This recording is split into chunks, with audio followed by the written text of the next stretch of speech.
Thomas, tu as décidé de créer une troupe de théâtre, La Joie errante, Oui. en Lozère, en 2015. Oui. Donc il y a déjà près de 10 ans.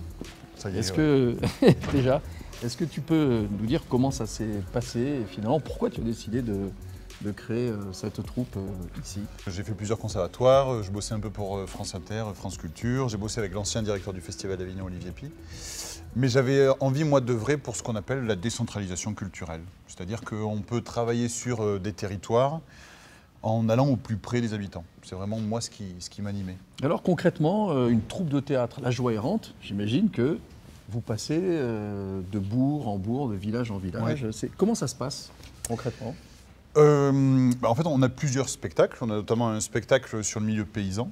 Et en fait, quand on crée nos spectacles, on réfléchit déjà à l'adaptation dans toutes les salles. Donc ça veut dire pouvoir s'implanter par exemple dans une ferme, dans une étable, ça peut être dans un jardin de cocagne, ça peut être évidemment dans des théâtres ou dans des salles des fêtes qui a priori ne sont pas du tout des lieux dédiés au spectacle vivant.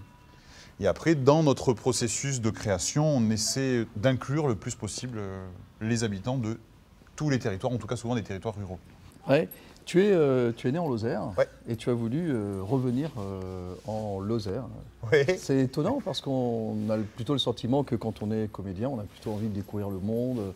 Pourquoi finalement tu es venu t'installer?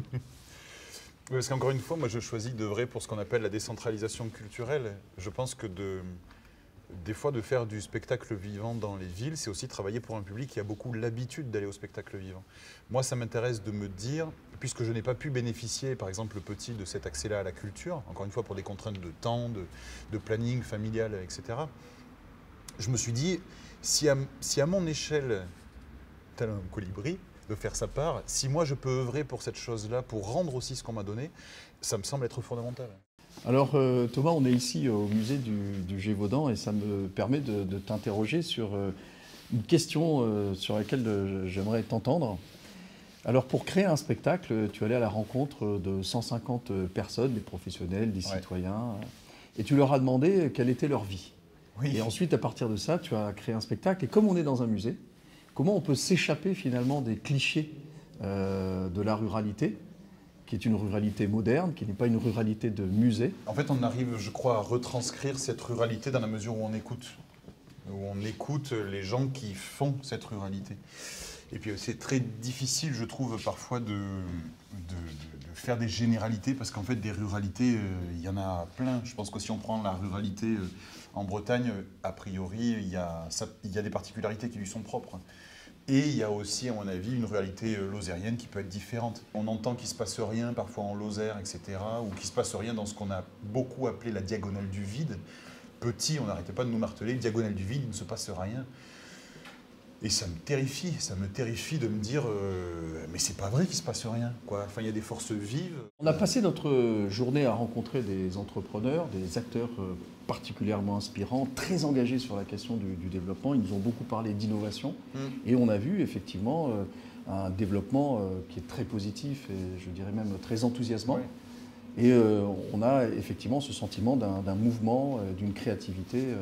Est-ce que c'est celle-là que tu as constaté aussi?